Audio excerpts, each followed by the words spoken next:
It took hundreds of thousands of years for the human population to reach 1 billion. And in less than 200 years, that has increased to nearly 7.5 billion people.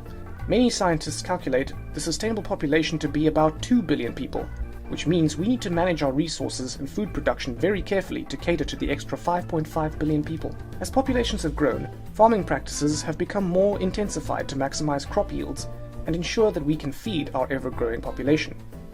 Fertilizers and pesticides are used on crops, and animals may be kept inside in more densely packed sheds to maximize milk yields or egg production, or speed up the time needed for the animal to be ready to be sent to the market for meat. To learn more about conventional farming, watch our video on modern agriculture. In this video, we are going to look at an alternative to conventional farming, organic farming. We're going to see what it is in theory and the pros and cons of this method in relation to other modern agriculture methods. Organic farming currently accounts for about 1% of agricultural land worldwide. It focuses on sustainability and is thought to have less detrimental effects on the environment than conventional farming.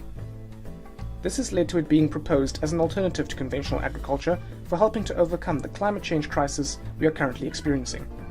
But the debate continues, as it is not a perfect solution.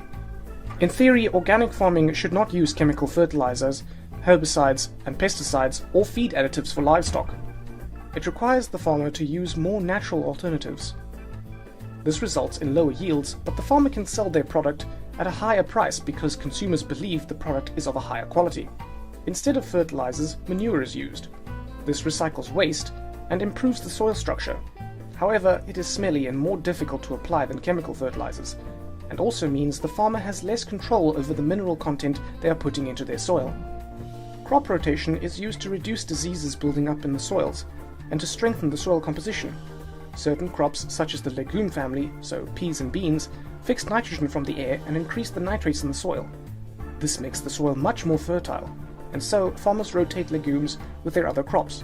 Growing multiple crops is, however, less efficient and produces lower yields than specializing in one or fewer crops. Instead of using herbicides, weeding is the preferred organic farming technique.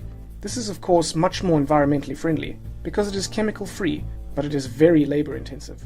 Although this does mean more jobs available, which is a great thing.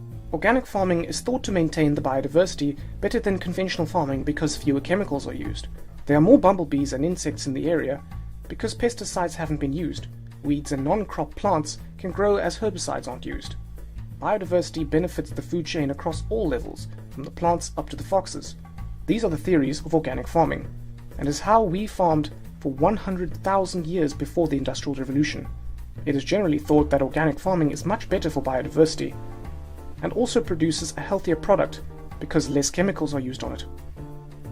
In the second video on organic farming, we will look at some of the problems of organic farming, and the reality of what it means to be an organic farm.